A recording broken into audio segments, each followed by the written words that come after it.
গল্প গঙ্গনের পতালাপ। লেখিকা অনামিকা তাসিন রোজা। বাসর ঘরে ঢোকার ঠিক আগ মুহূর্তে আবির জানতে পারল যে তার বিয়ে করা বউ একজন বাক প্রতিবন্ধী, অর্থাৎ বোবা। সাথে সাথে মাথায় আকাশ ভেঙে পড়ল তার, রক্তশূন্য হলো চেহারা। কবুল বলার পর এই কথা জেনে যে কোনো মানুষই অস্থির হতে বাধ্য। সবারই বিয়ে নিয়ে বাড়তি আগ্রহ, আশা থাকে, কিছু ইচ্ছা থাকে, বিশেষ করে নিজের বউকে নিয়ে। একজন সুন্দরী, গুণী, ভদ্র, সুস্থ স্বাভাবিক বউ সবারই চাওয়া। অথচ বাসর ঘরে ঢোকার আগে একজন নব্য বিবাহিত স্বামীকে জানানো হচ্ছে যে তার বউ একজন বোবা, কথা বলতে অক্ষম। এটা কি আসলেই মেনে নেওয়া সম্ভব? অবশ্যই কেউ মেনে নিতে পারবে না। আবিদও নিতে পারল না বিষয়টা। ফেটে পড়ল ক্রোধে। গড়িমসি শুরু করলো বাসর ঘরে যাওয়া নিয়ে। কিন্তু নিজের বাবা মায়ের কড়া নির্দেশে হার মানতে বাধ্য হলো যেন। নিজের ঘরের দরজায় দাঁড়িয়ে স্থির হয়ে গেল আবিদ। আজ এই নিজেরই ঘরটাতে ঢুকতেই মন যাচ্ছে না যে। কত আশা ছিল তার, একটা শখের বউ হবে, বাসর রাতে কত গল্প করবে একসাথে, সুন্দর সময় কাটাবে। অথচ তার বউ নাকি বোবা। কথাটা ভাবতেই কপালের রগ ফুলে উঠছে আবিদের। এমনিতে তো তার বিয়ে নিয়ে কোনো তাড়া ছিল না। এভাবে হুট করে জোর করে বিয়ে দিল, তাও আবার একটা বোবা মেয়ের সাথে। কোনো মানে হয়? চারদিকের কোলাহল থেমে গেছে। বিয়ের আনুষ্ঠানিকতা, সবার হাসি আনন্দ, ফুলের গন্ধ, সব কেমন যেন নিষ্প্রাণ হয়ে এলো আবিদের কাছে। কয়েক মুহূর্ত আগের যে মানুষটা স্বাভাবিক ছিল, এখন তার ভেতরটা যেন অস্থিরতায় ছটফট করছে। আচ্ছা, এমনটা কেন জানানো হয়নি আগে? কেন তাকে কেউ বলেনি? এভাবে ধোঁকা খেলছে। শিরদাঁড়া বেয়ে শীতল স্রোত নেমে যাচ্ছে আবিদের। কপালে বিন্দু বিন্দু ঘাম জমছে। তার মনে হচ্ছিল যেন সে একটা ফাঁদে পড়ে গেছে, যেন কোনো একটা নাটকের প্রধান চরিত্র, কিন্তু তাকে চিত্রনাট্য জানানো হয়নি। কিছুক্ষণ দাঁড়িয়ে থেকে ভেতরের আলোচনাগুলো গুছিয়ে নেওয়ার চেষ্টা করলো আবিদ। এই মুহূর্তে কি করা উচিত? আবিদের ফুফু রিয়ানা খান পেছনে থেকে বললেন।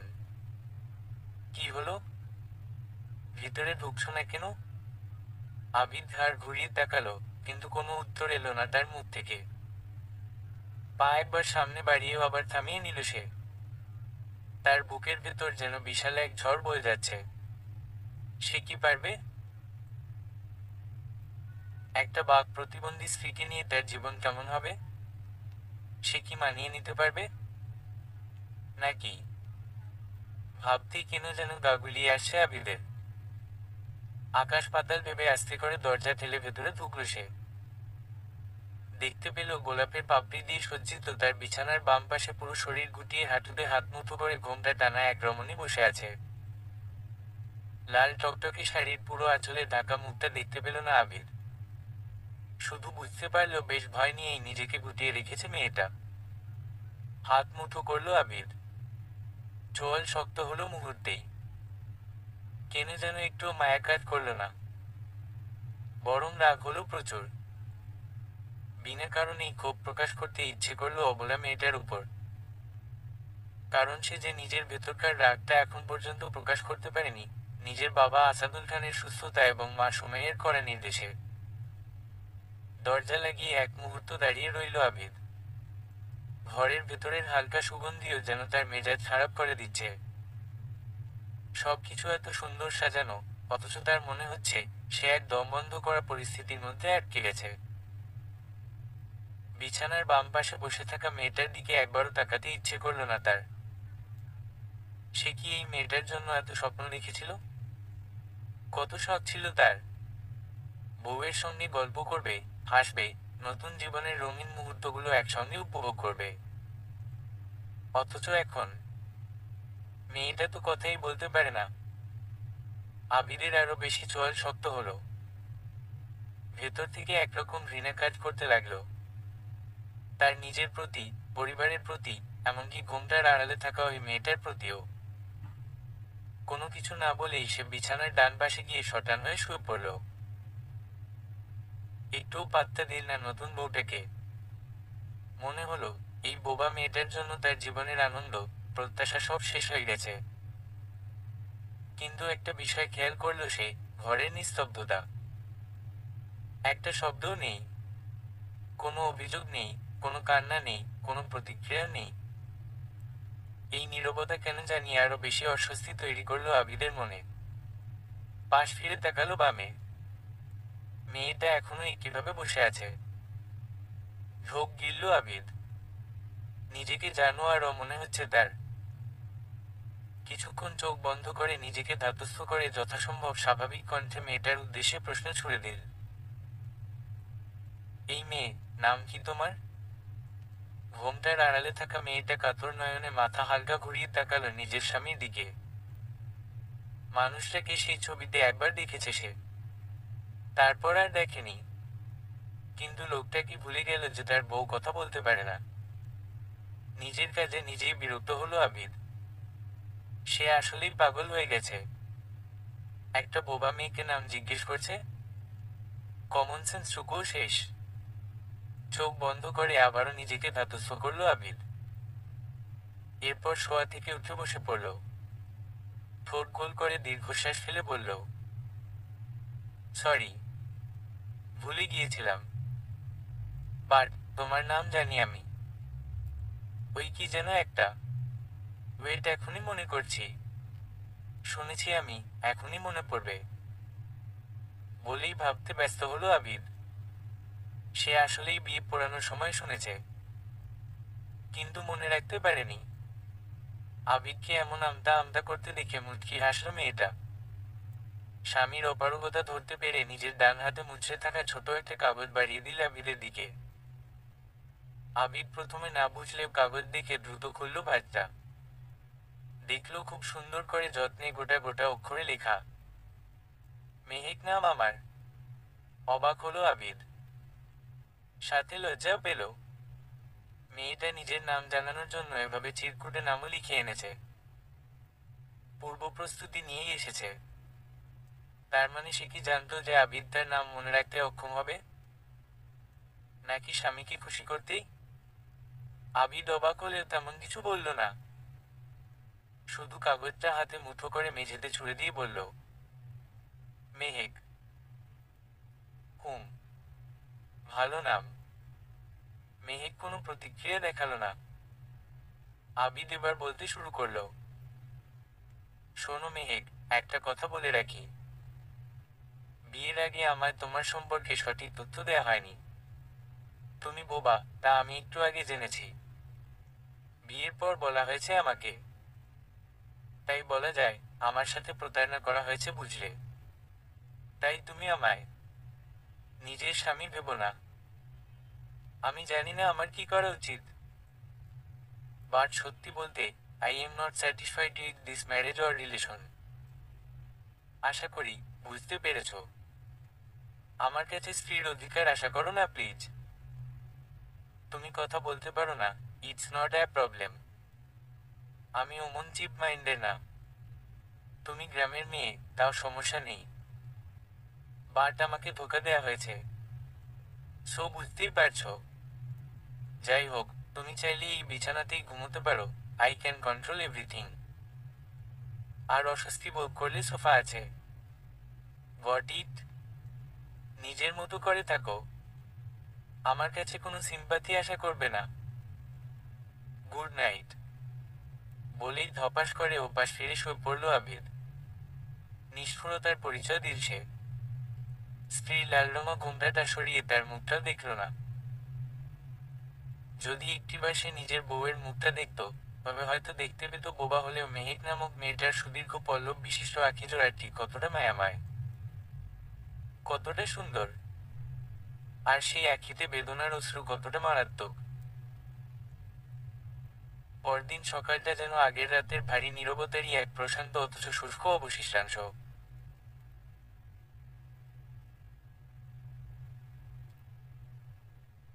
আবিদের ঘুম ভাঙল জানালা দিয়ে আসা সূর্যের উজ্জ্বল আলোর ঝলকানিতে। চোখ কচলাতে কচলাতে উঠে বসল সে। কপালের মাঝখানে ভাঁজ পড়ল। এক মুহূর্তের জন্য মনে করতে পারছিল না কোথায় আছে। তারপর হঠাৎ করেই রাতের সব ঘটনা তার মনে পড়ল। বিছানায় তার পাশটা একেবারে পরিপাটি, যেন কেউ শুয়ে ছিল না সেখানে। ফুলের পাপড়ি ইতোমধ্যে পরিষ্কার করা হয়েছে। চোখ সরিয়ে নিল আবির। মেহেক কোথায়? সে কি সোফায় ঘুমিয়েছে, নাকি মেঝেতে, নাকি? তার চোখ এবার সোফার দিকে গেল। সেখানে কেউ নেই। ভ্রু কুঁচকাল আবির। মেয়েটা কোথায় গেল? পা টিপে টিপে দরজা খুলে বাইরে তাকালো আবির। দেখল দরজার সামনে এক কোণে বসে আছে মেহেক। সে তার নরম হাতের আঙুল দিয়ে বড় কলসির গায়ে অযথাই আঁকিবুকি করছে। তার সাদা কপালে একগুচ্ছ চুল লুটিয়ে পড়েছে। পরনের লাল শাড়ির আঁচল তার ছোট ছোট আঙুলের ফাঁকে খেলা করছে।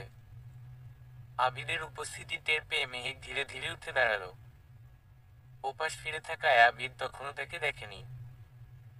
সে কিছু বলার আগেই খোলা চুল পাশে সরিয়ে আবিদের দিকেই মুখ ফেরালো মেহেক। সাথে সাথে থমকে গেল আবিদ। গলায় আসা কথাটা আটকে গেল। আবিদের দৃষ্টি স্থির হয়ে গেল। গত রাতে মুখ না দেখেই কঠিন কথা বলেছিল সে, কিন্তু এখন মেহেক যখন ধীরে ধীরে তার দিকে ঘুরে দাঁড়ালো, সময় যেন কয়েক মুহূর্তের জন্য থমকে গেল। আলো মেখে থাকা সকালের মিষ্টি হাওয়ায় মেহেকের চুলগুলো একটু উড়ছে। ঘোমটা সরিয়ে ফেলার পর তার মায়াবী মুখটা পুরোপুরি স্পষ্ট হলো আবিদের চোখের সামনে। ঠোঁট দুটো হালকা লালচে, যেন কেউ রং ছুঁয়ে দিয়েছে নিপুণ হাতে। গাল দুটো একটু ফ্যাকাশে, তবুও যেন ম্লান সৌন্দর্য নয়, বরং আরো কোমল লাগছে তাকে। কিন্তু যা সবচেয়ে বেশি আবিদকে স্তব্ধ করে দিল, তা হলো তার চোখ। গভীর, প্রশান্ত অথচ অসম্ভব মায়াবী। যেন ভেতরে কত শত গল্প জমে আছে, অথচ ভাষাহীন বলে সে তা বলে উঠতে পারে না। যেন চোখের ভাষায় কোনো কিছু বলে ফেলতে চায়, আবার চেপে রাখে। আবিদ গলায় জমে থাকা কথাটা গিলল। বুকের ভেতর কোথাও যেন ধাক্কা খেল অনুভূতিগুলো। এটা কি হলো? এই মেয়েটা এত সুন্দর। সে বোবা, তাই কি মনে হয়েছিল ম্লান হবে তার সব? কিন্তু সৌন্দর্য তো কণ্ঠের ওপর নির্ভর করে না। আবিদ এই প্রথমবার কোনো মেয়ের দিকে ভালো করে তাকালো। শুধু তাকানো নয়, দেখলো। আর তারপরই একটা অদ্ভুত অনুভূতি বুকে খোঁচা দিল। কাল রাতে সে একবারও মেয়েটার মুখটা দেখেনি। হয়তো ইচ্ছে করে দেখেনি, নিজের বিরক্তি ধরে রাখার জন্য। কিন্তু আজ সকালে এই ম্লান আলোয়, এই নীরবতার আবহে, মেহেকের মুখটা যেন কোথাও একটা আঘাত করল তাকে। একটা শ্বাস নিয়ে আবিদ নিজেকে ধাতস্থ করার চেষ্টা করল। চোখ সরিয়ে নিল। সে কি করছিল? মেয়েটার প্রতি তার মুগ্ধ হওয়া কি উচিত? সে তো গ্রহণ করেনি মেয়েটাকেও। নাকি এটা অন্য কিছু? মেহেক সকালে উঠে গোসল করে আবারও লাল রঙা অন্য একটা শাড়ি পরেছে। আবিদ তার দিকে তাকিয়ে থাকলেও চোখ তুলে তাকালো না মেহেক। আবিদ ঠোঁট চেপে ধরল। মেয়েটাকে দেখে কেন জানি মনে হলো সারা রাত হয়তো ঘুমোয়নি সে। চোখের নিচে এক ধরনের অদ্ভুত ক্লান্তি, অথচ মুখে কোনো অভিযোগের ছাপ নেই। কষ্ট পেয়েছে কিনা বোঝার উপায় নেই। নাকি বোঝাতে চাচ্ছে না? কেন যেন একটা অপরাধবোধ কাজ করলো আবিদের ভেতর। মেয়েটাকে সে কাল রাতে পাত্তা দেয়নি, অথচ সে বিন্দুমাত্র উচ্চবাচ্য করেনি। শুধু নিশ্চুপ থেকেছে। অবশ্য কিছু বলবেই বা কি করে? এই নীরবতা আজকে সকালের মিষ্টি বাতাসের মতোই প্রশান্ত, অথচ কোথাও যেন এক অদৃশ্য ব্যথার ভার বয়ে বেড়াচ্ছে। আবিদ গলা খাকারি দিল, যেন নিজের অস্বস্তি লুকাতে চায়। কি করছো এখানে? মেহেক ধীরে ধীরে মাথা তুলল। তার গভীর চোখজোড়া একবার আবিদের দিকে তাকিয়েই আবার নিচু হয়ে গেল। কিছু বলার সুযোগ তো তার নেই। তবু চোখের ভাষায় কি যেন বলার চেষ্টা করল। আবিদ এক পা এগিয়ে এসে বলল, সারা রাত এখানে ছিলে?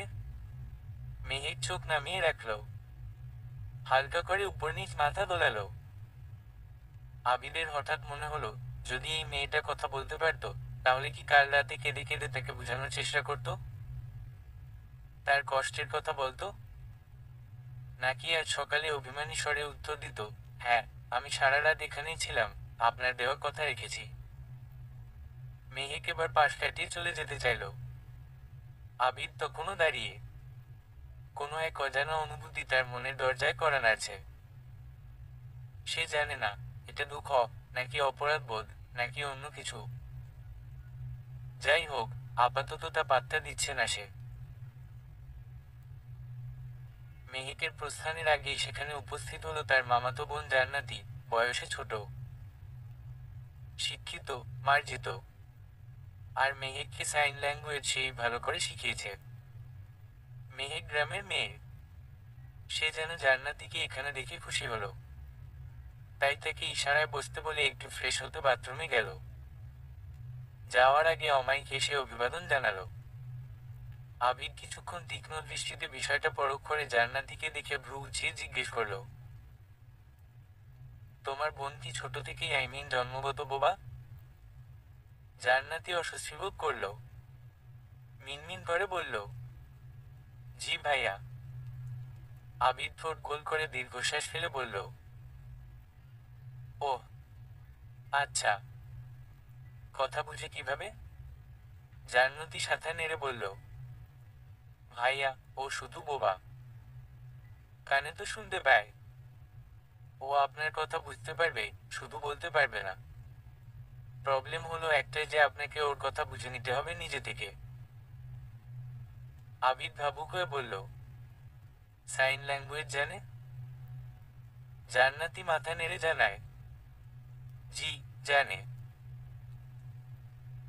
সন্ধেবেলা মায়ের ঘরে হাজির হলো আবিদ। সুমাইয়া খান নিজের ছেলের প্রতি বিশ্বাস রেখেছিলেন, ভেবেছিলেন হয়তো ছেলেটা সব মেনে নেবে। অথচ কিছুই হলো না তেমন। তুমি কেন আমার জীবনটা এভাবে শেষ করলে মা?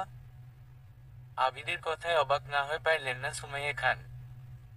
শাড়ির আঁচল টেনে নিয়ে চোখে চশমা ঠেলে বললেন, এ তুই কি বলছিস আবিদ? আমি তোর জীবন নষ্ট করেছি? আবিদ নির্লিপ্ততা ভঙ্গিতে বলে উঠল, অবশ্যই করেছ। একটা প্রতিবন্ধী মেয়ের সাথে তুমি আমায় বিয়ে দিলে মা। কেন বলো তো? এভাবে ঠকালে? তোমার উপর দৃঢ় বিশ্বাস ছিল, তাই পাত্রী না দেখে ইচ্ছে না থাকা সত্ত্বেও রাজি হয়েছিলাম এই বিয়েতে। অথচ শেষে কিনা এভাবে ঠকে গেলাম।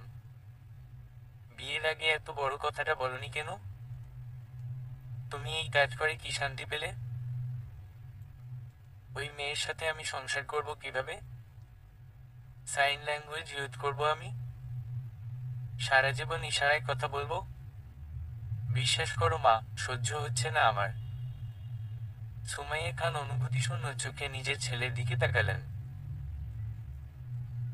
না ভঙ্গিতে মাথা নেড়ে আটকে উঠে বললেন, এসব কথা বলিস না আবিদ। আল্লাহর গজব পড়বে। অমানুষের মতো আচরণ করিস না। তুই আমার ছেলে হয়ে এ কথা বলতে পারিস না। মেয়েটা অনেক ভালো। একটা মানুষের সব দিক ভালো হয় না। একটা না একটা দুর্বলতা সবার মধ্যেই থাকে। আর তুই কি তকদিরে বিশ্বাস করিস না? হ্যাঁ, তুই যেটা করেছিস সেটা নিঃসন্দেহে মহান কাজ। অনেক মানবিকতার কাজ করেছিস তুই। সমাজ যাকে দূরে ঠেলে দেয় তুই তাকে বিয়ে করেছিস। এটা তো পুণ্যের কাজ আবিদ। আবিদ বিরক্তির চরম পর্যায়ে পৌঁছে গেল। মুখ কুঁচকে বলল, এই পুণ্যের মহান কাজটা আমাকেই করতে হলো? আর কেউ ছিল না? মেয়েটা এতিম আবিদ। ওর মা জন্মের সময় মারা গেছে। ছোট থেকে সৎ মায়ের অত্যাচার সহ্য করে বেড়ে উঠেছে মেয়েটা। ওর বাবাও মদ খেয়ে নেশা করে বাড়িতে পড়ে থাকে। আর মেহেকের মা তোর বাবার দুসম্পর্কের মামাতো বোনের মেয়ে। গ্রামে যখন গিয়েছিলাম তখন মেয়েটাকে দেখে খুব মায়া হয়েছিল আমার। এত সুন্দর, গুণী একটা মেয়েকে তো এভাবে গোবরে ফেলে আসতে পারি না আমি। সুমাইয়া খানের কণ্ঠটা ভেঙে গেল শেষে এসে। চোখে মুখে ক্লান্তি, কিন্তু দৃঢ়তা অটুট।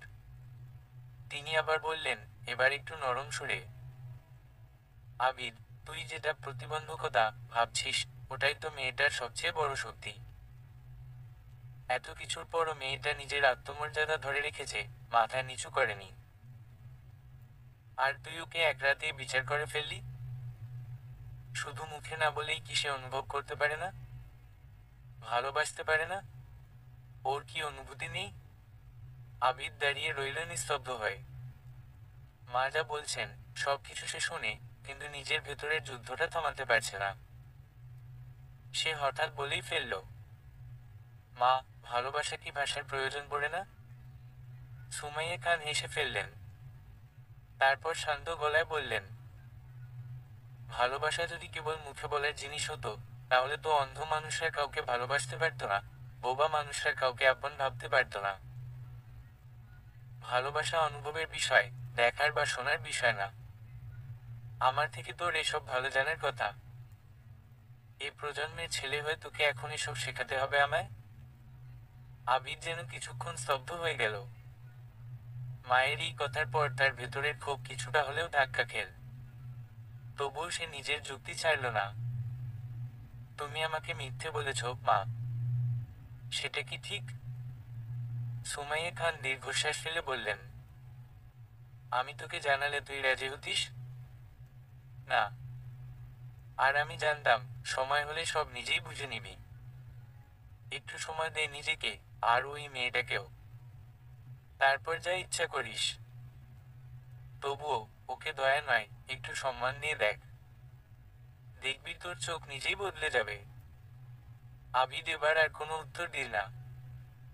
চুপচাপ ঘর থেকে বেরিয়ে গেল, কিন্তু মাথার ভেতর ঘুরছিল মায়ের বলা শেষ কথাগুলো। সম্মান দিয়ে দেখ, তোর চোখ নিজেই বদলে যাবে। অথচ এদিকে কেউ হয়তো টেরও পেল না যে এতক্ষণের মা ছেলের কথোপকথন পর্দার আড়াল থেকে মেহেক শুনে ফেলেছে। খুব কষ্টে আটকে রেখেছে চোখের অশ্রু। পর্দা খামচে ধরে ঠোঁট কামড়ে খানিক ফুপিয়ে উঠল মেয়েটা। হয়তো বোবা না হলে চিৎকার করে কাঁদত। আল্লাহ যা করেন ভালোর জন্যই করেন। সময়ের সাথে সাথে তিনি মানুষের কল্যাণের জন্য সবকিছু ঘটিয়ে দেন প্রাকৃতিকভাবে। হয়তো আবিদের ক্ষেত্রেও তাই ঘটবে। কিছুদিন পর, ঘটনাটা দুপুরে। ঘরে নীরবতা। আবিদ একা বসে আছে ডাইনিং টেবিলে। সুমাইয়া খান এবং আসাদুল খান কোনো এক কাজে বাইরে গেছেন। রান্নাঘর থেকে একটু শব্দও নেই। আবিদ নিজের জানে না আজ সে কি খাবে। হঠাৎ এক ধরনের মিষ্টি ঘ্রাণ নাকে এলো। চোখ তুলে তাকাতেই দেখল, মেহেক রান্নাঘর থেকে ধীরে ধীরে হেঁটে আসছে। হাতে ধরা একটা ট্রে, তাতে রাখা ধোয়া ওঠা খিচুড়ি, ডিম ভাজি আর এক গ্লাস পানি। আবিদ অবাক হয়ে চেয়ে রইল। মেয়েটা কি তাহলে আজ রান্না করেছে? অথচ কোনো শব্দই হয়নি। ভেবেছিল না খেয়ে থাকতে হবে, আর এই মেয়ে কিভাবে জানলো যে তার খিচুড়ি পছন্দ? মেহেক চুপচাপ এসে খাবার নামিয়ে গেল, তারপর একটা ছোট খাতা এগিয়ে দিল আবিদের দিকে। আবিদ ভ্রু কুঁচকে কিছুক্ষণ তাকিয়ে খাতাটা খুলে দেখল। সেখানে বাসর রাতে পাওয়া ছোট চিরকুটের মতো একই হাতে লেখা এক গুটি গুটি অক্ষরে লেখা, আপনার পছন্দ না হলে বলবেন, পরের বার ভালোভাবে করব। আজ আমি চেষ্টা করেছি শুধু। খিচুড়ি আগে রান্না করা হয়নি তো। এক লাইন লেখা, কিন্তু তাতে এত যত্ন, এত আন্তরিকতা, যেন গোটা পৃষ্ঠা জুড়ে একরাশ ভালোবাসা ছড়িয়ে আছে। আবিদের বুকের ভেতর যেন কিছু একটা শীতল স্রোতে বয়ে গেল। সে প্রথমবারের মতো মন দিয়ে খাবারের দিকে তাকালো। তারপর খেতে শুরু করলো। খিচুড়ির এক চামচ মুখে দিয়েই চমকে উঠল আবিদ। আবিষ্কার করলো, মেয়েটা অসাধারণ রান্না করে। এতদিন সে এসব খেয়ালই করেনি। মেহেক এখনো দাঁড়িয়ে, মাথা নিচু করে, পায়ের নখ দিয়ে মেঝে খুঁজছে নীরবে। আবিদ চামচ রেখে হঠাৎ বলে উঠল, তুমি খুব ভালো রান্না করো। সুন্দর হয়েছে। Thank you. মেহেক চমকে তাকালো। তার চোখে বিস্ময়, মুখে হাসি ফোটার চেষ্টা, কিন্তু ঠোঁট নড়ে না। শুধু চোখ দুটো চিকচিক করে ওঠে। সেগুলো দেখে আবিদের মনে হয় তার হৃদয় যেন একটু একটু করে রঙিন হচ্ছে। সে প্রথমবারের মতো মেহিকের মুখের দিকে ভালো করে তাকায়। মায়াবী সেই মুখ, চুপচাপ দাঁড়িয়ে থাকা চোখজোড়া, যেন হাজারটা না বলা কথা বলছে। আবিদ বুঝে যায় ভাষা মুখ থেকে নয়, অনুভব থেকে আসে। সে আর কিছু বলে না, শুধু মাথা নেড়ে মেহেককে বসতে ইশারা করে। এই প্রথমবার তারা একসাথে বসে একই টেবিলে খায়। কেটে গেল দুদিন। এই দুদিনে মেহিকের সাথে একবারও ভালো করে কথা বলেনি আবিদ। মেহিকও চুপচাপ নিজের দায়িত্ব পালন করে গেল। তবে আবিদের সাথে সখ্যতা গড়তে না পারলেও সে মন জয় করে ফেলেছে বাড়ির সকলের। সুমাইয়া খানের পছন্দের হওয়ায় শাশুড়ির কাছেও বেশ আদর পায় মেহেক। কথা না বলেই জের পড়ে ফেলেছে বাড়ির প্রত্যেকটা মানুষের মন, শুধু অক্ষম হয়েছে নিজের স্বামীর ক্ষেত্রে। বাসর রাতে বলা কথাগুলো মেহেক এখনো ভুলেনি। খুব কষ্ট পেয়েছিল সেদিন। ভেবেছিল সারাটা জীবন পরিবার পরিজনের কাছে অবহেলিত হয়ে হয়তো সে এবার সুখের মুখ দেখতে পারবে। কিন্তু কপালে তাও জুটল না। তবুও সে কোনো অভিযোগ করল না। কিন্তু বাড়ি থেকে বিয়ের মৌসুম কেটে যাওয়া মাত্রই হঠাৎ করে প্রচন্ড জ্বরের তোপে কাহিল হলো আবিদ। দুর্ভাগ্যবশত সেই দিনের সকালেই গ্রামের দিকে যান সুমাইয়া খান এবং আসাদুল খান। বাড়িতে একা থেকে যায় আবিদ এবং মেহেক। বিষয়টা নিয়ে আবিদ খুবই অসন্তুষ্ট হয়। তাই জ্বরের তোপে নিজের ফুটবল অবস্থাটা যথাসম্ভব নিয়ন্ত্রণে রাখে। বুঝতে দেয় না মেহেককে। কিন্তু রাতে খাবার খাওয়ার সময় নিজের স্বামীর ফুটবল মুখখানা দেখে একটু একটু বুঝতে পেরে যায় মেহেক। বুঝে যায় উনি হয়তো অসুস্থ। কিন্তু ভয় কোনো প্রতিক্রিয়া দেয় না। ভাত বেড়ে দিয়ে নিজে খেয়ে নেয়। গত 2-3 দিনের মতো আজও আবিদ কোনো কথাবার্তা ছাড়াই বিছানায় শুয়ে পড়ে। আর শোয়ার আগে একটা বালিশ সোফায় রেখে যায়। মেহেক ঘরে ঢুকে আলো নিভিয়ে দেয়। চুল খোপা করে এগিয়ে সোফাতে বালিশের পাতলা কম্বল দেখে বুঝে যায় যে আবিদ তাকে সোফাতে শুতে বলেছে। সেদিন সারারাত বাইরে কাটালেও আজ মেহেক নিজের দুর্বল শরীর নিয়ে সোফাতেই গা এলিয়ে দেয়। বালিশে মাথা রাখার আগে এক পলক দেখে নেয় আবিদকে। লোকটা কি খুব অসুস্থ?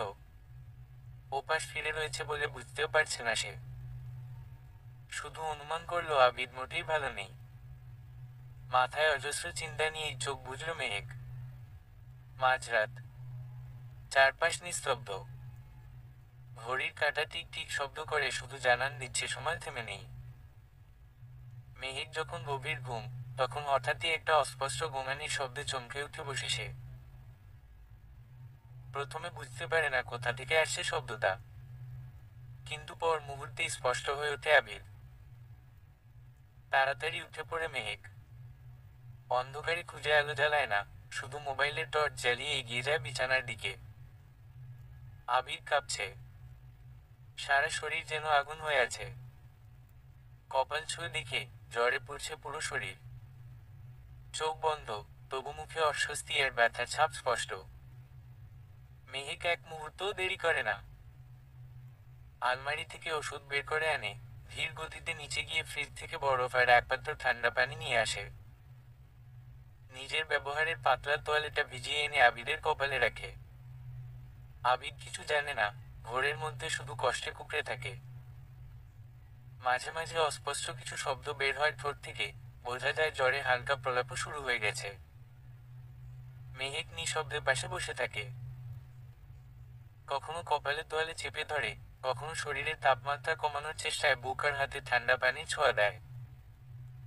একবার হালকা প্রলাপে আবিদ বলে ফেলে, মা, মা, ওষুধ দাও। গা পড়ছে। গরম। মেহেকের বুকটা হঠাৎই মোচড় দিয়ে ওঠে। এই প্রথম হয়তো আবিদকে এতটা অসহায় লাগছে ওর চোখে। এই মানুষটাই তো তাকে একরাশ অবহেলা আর নিরাশক্তি দিয়ে রেখেছে এখন পর্যন্ত। তবুও আজ এমন অবস্থায় তাকে একা ফেলে রাখা কি সম্ভব? রাত কেটে যায় ধীরে ধীরে। মেহেক বিছানা থেকে ওঠে না একবারও।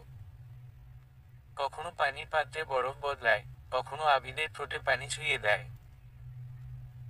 আবার কখনো চেয়ে থাকে মুগ্ধতায়। নিজের ক্লান্ত শরীরের ঝিম ধরে আসা চোখ দুটো উপেক্ষা করে সে যেন একটা প্রতিজ্ঞা করেই বসে, এই মানুষটাকে কিছুতেই কষ্ট পেতে দেবে না। ভোরবেলা হালকা আলো ফুটতে শুরু করে। আবিদের জ্বর যেন কিছুটা কমেছে। মুখের কষ্টের রেখা হালকা, নিঃশ্বাস ধীর, গভীর। আর মেহেক মাথা নিচু করে সোজা বসে আছে বিছানার পাশে। হাতটা তখনও আবিদের কপালে, আর নিজের চোখ দুটো বদ্ধ। ভোরের আলো পুরোপুরি ঘরে ঢুকে পড়লে জানালার পর্দা নড়ে উঠছে হালকা বাতাসে। পাখিরা ডেকে উঠছে একে একে। আবিদ ধীরে ধীরে চোখ মেলে। চোখের পাতায় যেন শত শত কাচের টুকরো, খুলতেই কষ্ট। শরীরটা এখনো ক্লান্ত, দুর্বল। মাথা ব্যথায় ঝিম ধরে আছে। চোখ পুরো খুলতেই প্রথম যে দৃশ্যটা ধরা পড়ে, একজন মানুষ বসে আছে বিছানার পাশে। মাথা সামনের দিকে হেলে পড়েছে, হয়তো ঘুমিয়ে পড়েছে ক্লান্ত হয়ে। আবিদ কয়েক মুহূর্ত তাকিয়ে থাকে ওর দিকে। কিছুক্ষণ পর আবিদ বুঝতে পারে সে মেহেক। চোখ সরাতে পারে না তার উপর থেকে। এক হাত আবিদের কপালে রাখা, আরেক হাতে ঠান্ডা হয়ে যাওয়া ভেজা তোয়ালে। চুলগুলো এলোমেলো, চোখের নিচে ক্লান্তির কালি, কিন্তু তবুও মুখে একরকম কোমল প্রশান্তি। গতকাল রাতের ঝাপসা স্মৃতিগুলো একে একে ভেসে ওঠে মনে। জ্বরের ঘোরে ঘুমানো, ঠোঁটে ঠান্ডা পানির ছোঁয়া, ঠান্ডা তোয়ালেটার পরশ, সবই ছিল মেহেকের। এই মেয়েটা, যাকে সে নিজের জীবনের অংশ বলেই মানতে পারেনি এখনো, সে সারা রাত জেগে থেকেছে শুধু তার জন্য। আবিদ চোখ বন্ধ করে আবার খোলে। এবার সে বুঝতে পারে, মেহেক শুধু দায়িত্ব পালন করছে না, এই চুপচাপ মেয়েটার চোখে কেমন যেন এক অপার্থিব দরদ। ঠিক তখনই মেহেকের চোখ খুলে যায়। চোখের পাতা ভারী, ক্লান্ত, কিন্তু তবু কোমল। আবিদের সঙ্গে চোখাচোখি হয় তার। কিছু বলে না সে, শুধু চেয়ে থাকে। সেই চোখের গভীরে ক্লান্তি, অথচ উদ্বেগ, আতঙ্ক, অথচ প্রশান্তি। মেহেকের ঘুমের রেশ কেটে গেলে সে চমকে উঠে বসে পড়ে মেঝেতে। ডাগর ডাগর চোখ মেলে তাকিয়ে থাকে আবিদের দিকে। মূলত অজুহাত দেয়ার মতো হয়তো কিছু খুঁজতে ব্যস্ত। আবিদও কিছু একটা বলার মতো করে ঠোঁট নাড়ায়, কিন্তু শব্দ বেরোয় না। শুধু ধীরে ধীরে ফিসফিস করে বলে, তুমি সারা রাত। অবাক হয়ে তাকায় মেয়েটা। এরপর ঠোঁট ভিজিয়ে নেয়। মেহেক কিছু বলে না। চোখ নামিয়ে নেয় নিচে, তারপর আবার ধীরে মাথা নাড়ে। সেই এক টুকরো নীরব সম্মতি আবিদের ভেতরটাকে ঝাঁকিয়ে দেয়। এতখানি মায়া, এতখানি নিঃশব্দ সেবা, শুধুই কি দায়িত্ব? তার বুকের ভেতরে কোথাও একটা জায়গা নরম হয়ে যায়। হয়তো খুব অল্পই, কিন্তু স্পষ্ট। আবিদ এবার নিজেই একটু সরে জায়গা করে দেয় বিছানার পাশে। মেহেক অবাক হয়ে তাকায়, কিন্তু কিছু জিজ্ঞেস করে না।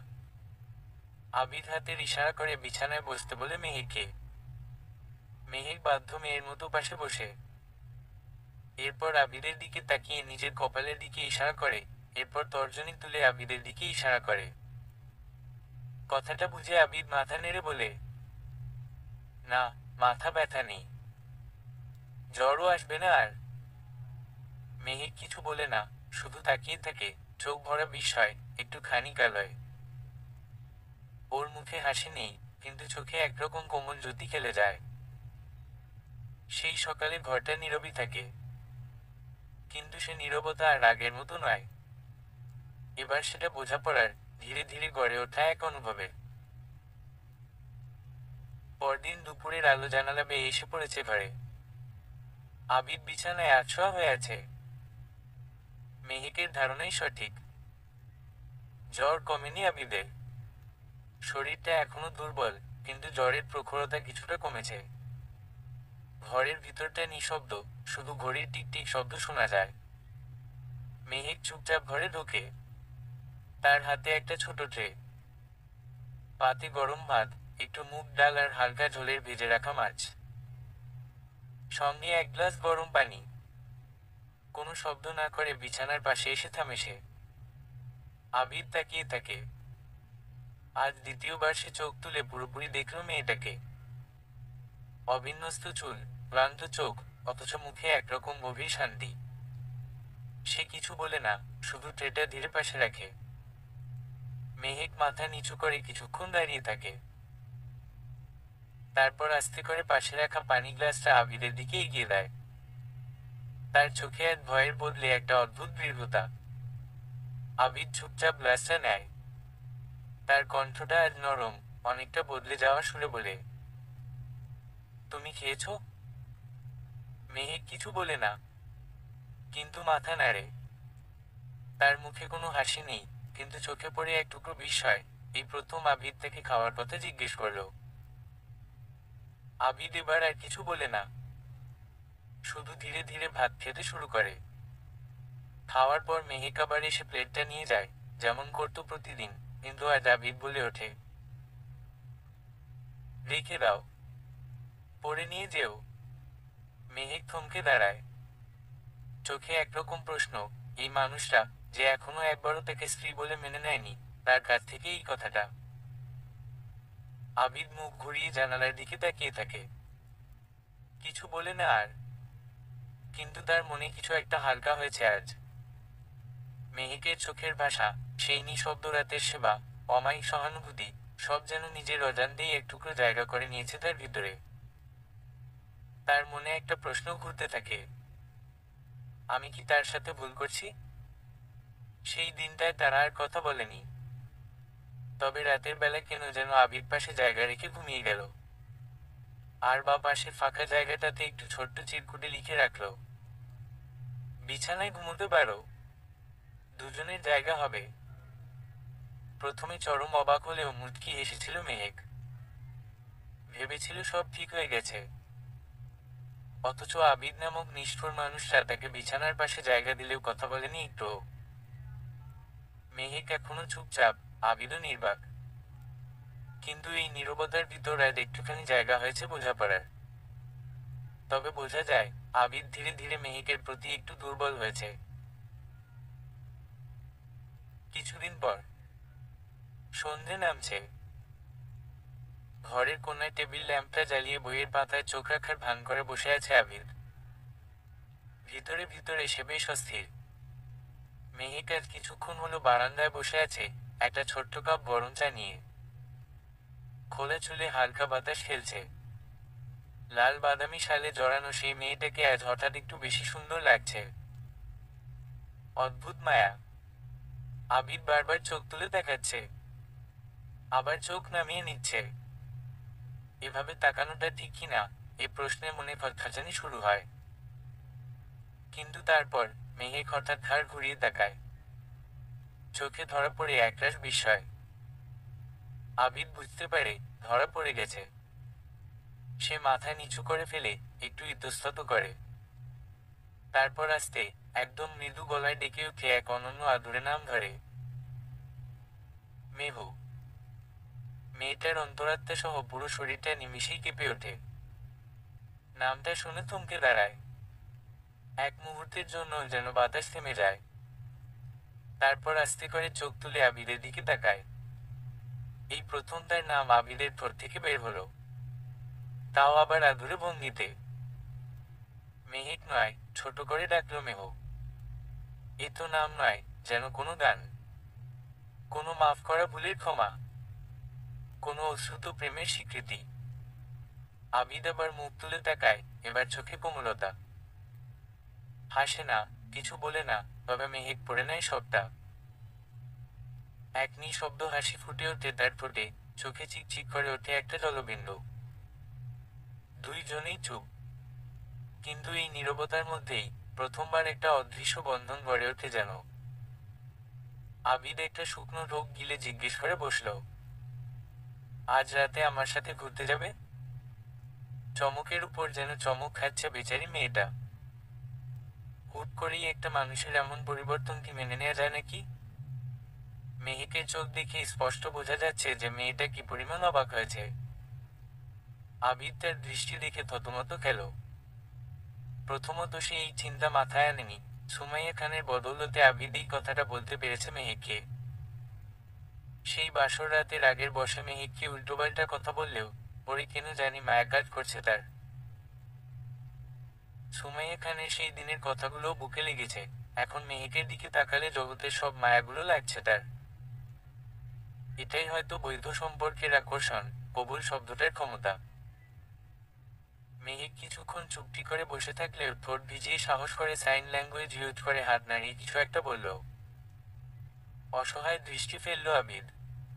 সে তো সাইন ল্যাঙ্গুয়েজ জানি না। মেহেকের কথা একটুও বোঝেনি সে। তাই নিজের অপারগতার স্বীকারোক্তি করে কাতর গলায় বলল, আমি যে বুঝতে পারছি না মেহেক। মেহেক এবার নিজেও অস্বস্তিতে পড়ল। কিছুক্ষণ হাত কচলে আবারও সেই নোটবুকটা হাতে নিয়ে টক করে কিছু একটা লিখে ফেলল। এখানে আসার পর তার এই ছোট নোটবুকটা শুধু আবিদের সাথে কথা বলার জন্যই কাজে লাগছে। তার শাশুড়ি সুমাইয়া খান কিভাবে যেন এমনিতেই তার কথা বুঝে যায়। লেখা শেষ করে কাপা হাতে আবিদের হাতে নোটবুকটা তুলে দিল মেহেক। আবিদ হাতে নিয়ে দেখল, সেখানে লেখা, আমাকে বাইরে নিয়ে গেলে যে আপনার অসম্মান হবে। মানুষ বাজে কথা বলতে পারে তো। কেন যেন না চাইতেও আবিদের চোখের কোটর জল দ্বারা পরিপূর্ণ হলো। টলমল করা চকচকে চোখজোড়া তুলে অসহায় দৃষ্টি ফেলে বলল, তাতে কি হয়েছে? আবিদের গলা কেঁপে উঠল। চিবুক কাঁপছে। ছোট চোখে জমে থাকা জলটুকু আর আটকে রাখতে পারল না সে। গড়িয়ে পড়ল এক ফোঁটা। সে মিষ্টি হেসে মৃদু গলায় বলল, ইয়া বড় একটা চাঁদ উঠবে আজ।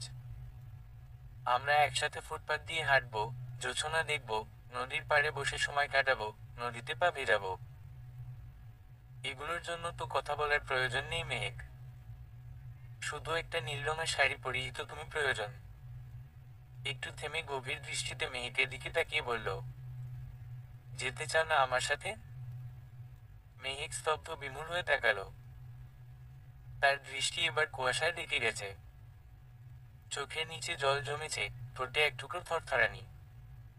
আবিদ আবারও বলে উঠল, তোমার হাতে হাত রেখে যদি হাঁটতে হয়, আমি গর্ব নিয়ে হাঁটব মেহেক।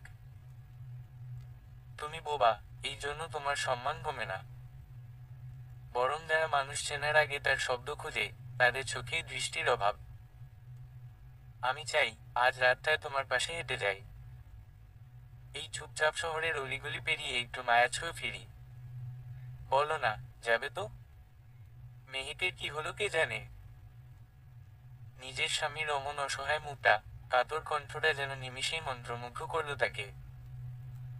চোখে অবিশ্বাস্য ভঙ্গি, কিন্তু পানিতে যেন জলজল করছে। কোনো এক জাদুর কাঠির স্বর্ণছোঁয়া বাদ্যের মতো মাথা দুবার উপর নিচ নাড়ালো মেহেক। নীরবে বুঝিয়ে দিল, হ্যাঁ, সে তার স্বামীর সাথে ঘুরতে যেতে চায়। কিছু না বলে, কিছু না লিখে শুধু ধীরে ধীরে হাত বাড়িয়ে দেয় আবিদের দিকে। আবিদ একটু চমকে যায়, তারপর মৃদু হাসে। তার নিজের হাতও এগিয়ে আসে। দুইটা হাত একসাথে ধরা পড়ে এক নরম কম্পনে। এই নিঃশব্দতা ভাষার চেয়ে অনেক বেশি বলছে। আসলেই সেই রাতটা তাদের একটা স্মরণীয় রাত হয়ে থাকলো বোধ হয়। একটা হালকা ঠান্ডা হাওয়া বইছে শহরের গলিতে গলিতে। বাতিগুলো এক এক করে জ্বলছে। রাস্তার ধারে দোকানপাটে আলোর ঝিলিক, কাচের গায়ে প্রতিবিম্ব ফেলে একটানা ছুটে চলেছে সময়। আবিদ আর মেহেক পাশাপাশি হাঁটছে। মেহেক পরেছে হালকা নীল রঙা একটা শাড়ি, চুল খোলা, একটু উড়ছে হাওয়ায়। তার চোখে কৌতূহল, মাঝে মাঝে আকাশের দিকে তাকায়, মাঝে মাঝে আশপাশ দেখে। কিন্তু সবচেয়ে বেশি তাকায় আবিদের দিকে, অবশ্যই সেটা চুপি চুপি। তবে হ্যাঁ, বেশি সময় নিয়ে মোটেই তাকাতে পারে না। লজ্জায় মাথা নামিয়ে রেখেছে, তার হাত যে আবিদের হাতের মুঠোয়। আবিদ মাঝে মাঝে মেহেকের দিকে তাকায়, তারপর আবার সামনের পথটা দেখে।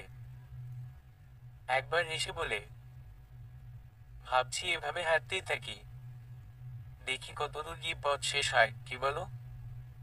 মেহেক চোখ তুলে তাকালো, হয়তো চোখ দিয়েই গাওয়ার চেষ্টা করলো কালজয়ী গানের দুটো লাইন। এই পথ যদি না শেষ হয়, তবে কেমন হতো তুমি বলো তো? গানের কথা মনে পড়তেই মুচকি হাসল মেহেক। ইস, কি লজ্জা।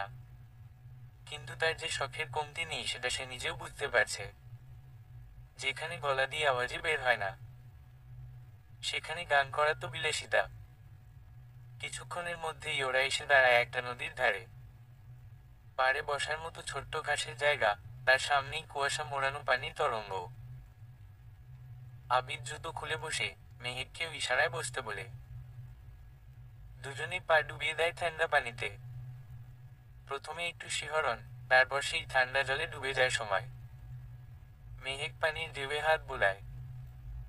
আবিদ তার দিকে তাকিয়ে চুপচাপ বসে থাকে। কিচ্ছু না বলেও যেন হাজারটা গল্প বলে দেয় সেই সময়। একটা ছোট পাথর তুলে মেহেক আবিদের দিকে বাড়িয়ে দেয়। আবিদ পাথরটা নিয়ে বলে, এইটা রাখি স্মৃতি হিসেবে। মেহেক মাথা নাগিয়ে চোখ রাখে নদীর দিকে। হঠাৎই এক নিরেট অথচ গম্ভীর স্বর ভেসে আসলো। আবিদ নিচু স্বরে বলে উঠল, তুমি কি জানো, আমি আজকাল শব্দের চেয়ে চাহনিকে বেশি বিশ্বাস করি। চমকে তাকায় মেহেক, কিছুক্ষণ অপলক দৃষ্টি ফেলে তাকিয়ে মুচকি হাসে। হয়তো তার চোখেই লেখা ছিল সেই উত্তরের চিঠি, যেটা কোনোদিনও ডাকঘরে যায় না, কিন্তু ঠিক সময় মতো হৃদয়ে এসে পৌঁছায়। তারপর দুজনে আবার হাঁটতে শুরু করে। এবার নদীর পাশের পাথুরে পথ ধরে, যেখানে চাঁদের জোছনা ঠিক সাদা গালিচার মতো বিছিয়ে আছে। মেহেকের শাড়ির আঁচল বাতাসে একটু উড়ে ওঠে। আবিদ এক হাতে ওটা ঠিক করে দেয়। একসময় দুজনে দাঁড়িয়ে পড়ে। নদীর ওপারে কোনো একটা গাছ থেকে নাম না জানা কীটপতঙ্গের আওয়াজ আসছে। আবিদ চুপচাপ দাঁড়িয়ে মেহেকের দিকে তাকিয়ে বলে, বিয়ের পরে তোমার সাথে করা খারাপ আচরণের জন্য ক্ষমা চাই মেহেক। মাফ করো আমায়। আমরা এখন থেকে বন্ধুর মতোই আচরণ করব, ঠিক আছে? We are now friends. যখন তুমি আমার সাথে একদম ফ্রি হয়ে যাবে, যখন তোমার মনে হবে যে তুমি আমায় ভালোবাসতে পারছো, তখন না হয় স্বামীর অধিকার নিয়ে হাজির হব তোমার দ্বারে। শুধু একটাই চাওয়া, ফিরিয়ে দিও না আমায়। মেহেক কিছুক্ষণের জন্য একদম থেমে গেল। চোখ দুটো বিস্ময় আর আবেগে ভরে উঠল। ঠোঁট কাঁপছে, কিন্তু শব্দ নেই, যদিও সবসময়ই এমন হয়। তবুও আবিদ ঠিক বুঝে গেল সে কি বলতে চাইছে। আবিদ ধীরে ধীরে হাত বাড়ায়, মেহেকের কাঁধে রাখে নিজের শক্তপোক্ত হাতটা। মেহেক লজ্জা পেয়ে মাথা নিচু করে চোখের কোণে সদ্য আসা পানির কণাটুকু তর্জনী দ্বারা মুছে নেয়। আবিদের মুখে এক ছিলতে হাসি খেলে যায়, বলে উঠে, তুমি তো চুপ থেকে সব বলতে পারো, তা কি জানো? মেহেক মাথা দুদিকে নাড়িয়ে না বোঝায়। তারপর একটানা নীরবতা। মাথার উপরে বিশাল আকাশ, তার বুকে ভেসে বেড়ানো পূর্ণ চাঁদ, নিচে নদীর মৃদু কলকল ধ্বনি, আর পাশে দুজন মানুষ, নিঃশব্দে, তবুও একে অপরের হৃদয়ের সবচেয়ে কাছাকাছি। হঠাৎ আবিদ উঠে দাঁড়ায়। মেহেকের দিকে হাত বাড়িয়ে বলে, চলো, আর একটু হাঁটি। আজ চাঁদের আলোয় হাঁটতেই থাকবো, যতক্ষণ না পর্যন্ত তুমি ক্লান্ত হয়ে আমার কোলে চড়তে চাইবে।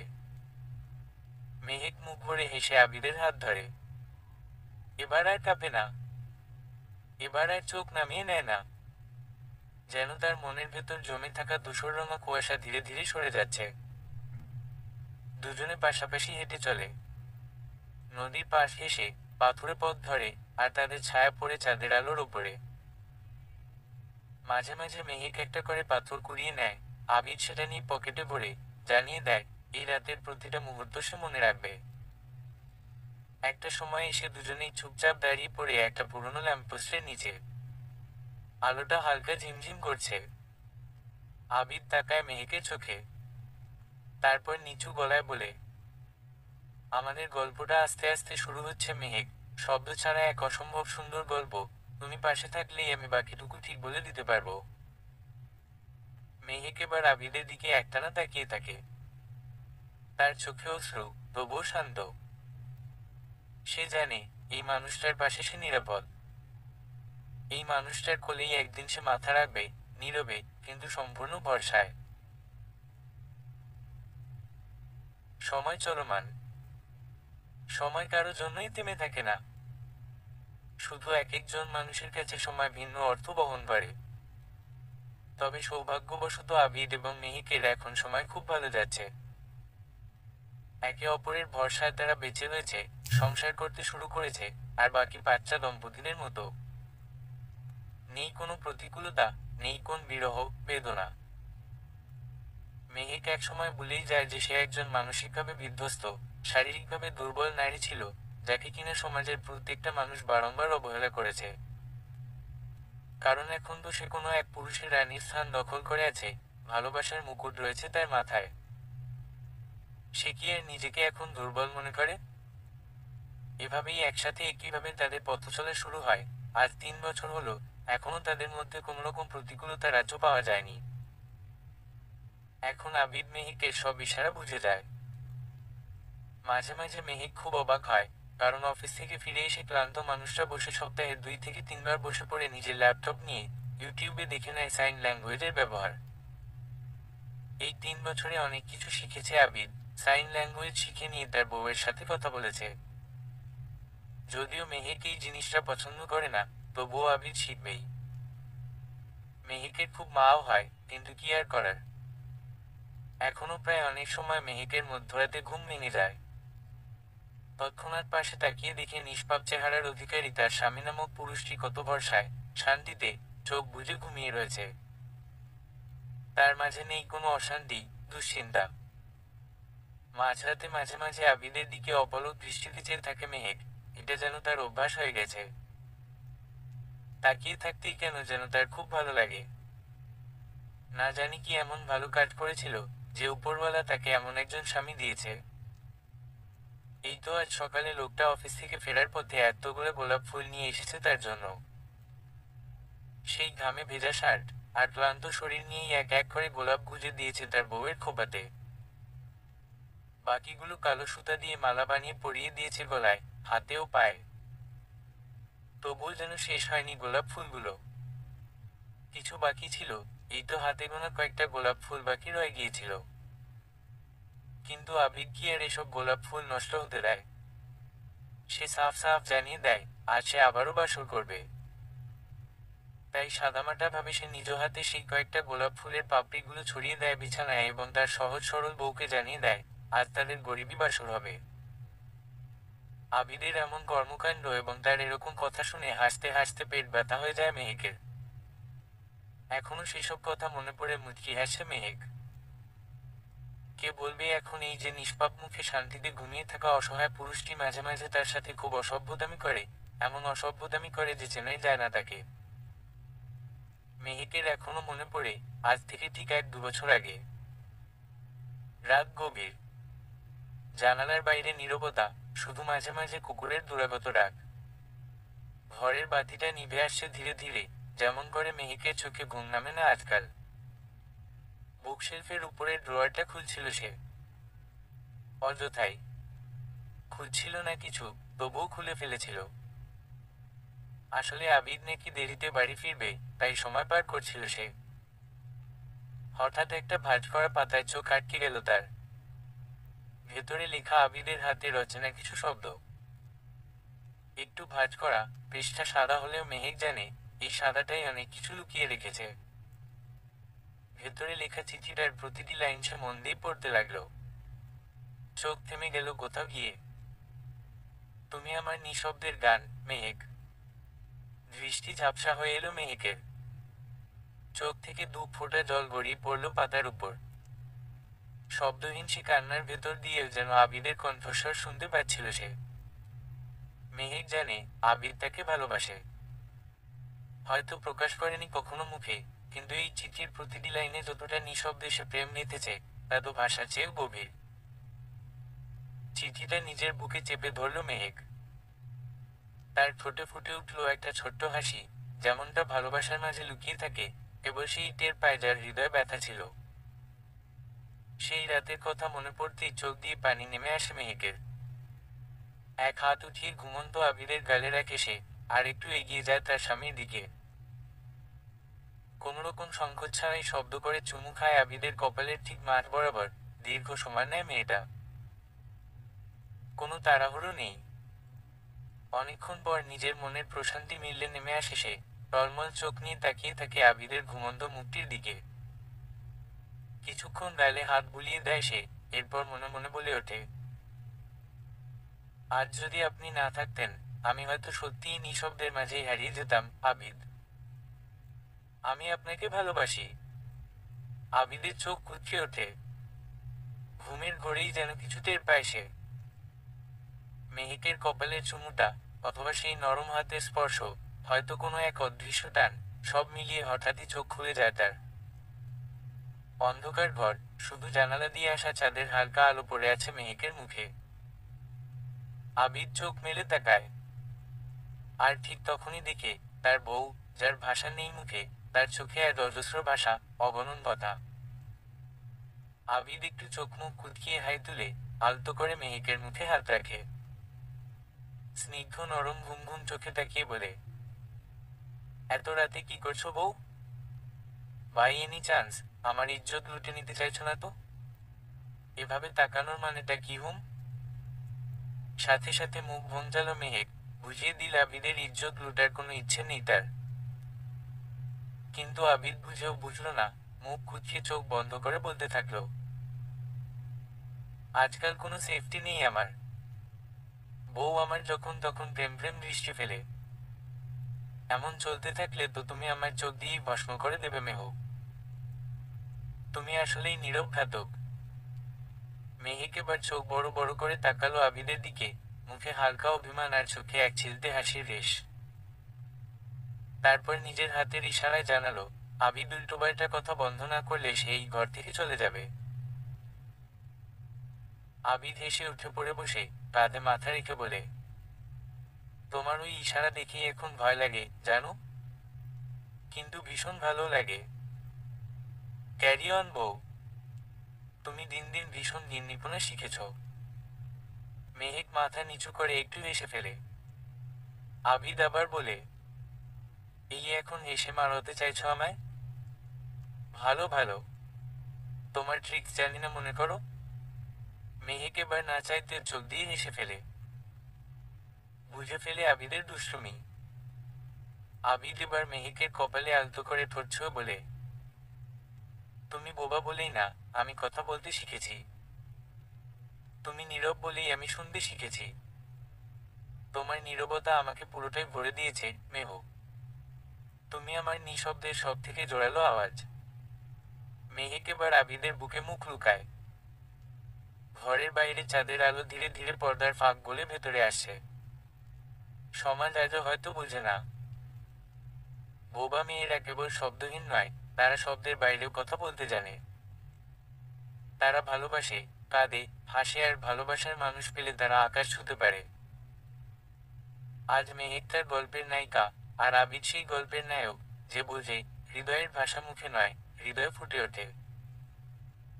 এই অনুগল্পটা আমি বাস্তব ঘটনার উপর ভিত্তি করে লিখেছি। আমার এক দুঃসম্পর্কের খালামণি আছেন, যিনি বাক প্রতিবন্ধী। ছোটবেলায় দেখতাম, সবাই তার দুর্বলতা নিয়ে কথা বলতো, কেউ কেউ তাচ্ছিল্য করত, কেউ বা করুণা করে দেখাত। অথচ সে যে কতটা প্রাণবন্ত, কতটা অনুভূতিপূর্ণ একজন মানুষ, তা কেউ জানত না। এমনকি তার পড়াশোনা করানোতেও অনেকের দ্বিমত ছিল। কিন্তু তার বাবা ছিলেন শিক্ষানুরাগী একজন মানুষ। তিনি তার বাক প্রতিবন্ধী মেয়েকে পড়ালেখা করিয়ে উচ্চশিক্ষিত করে গড়ে তুলেছিলেন। কিন্তু সমাজ কি আর তবুও জায়গা দেয় তাকে?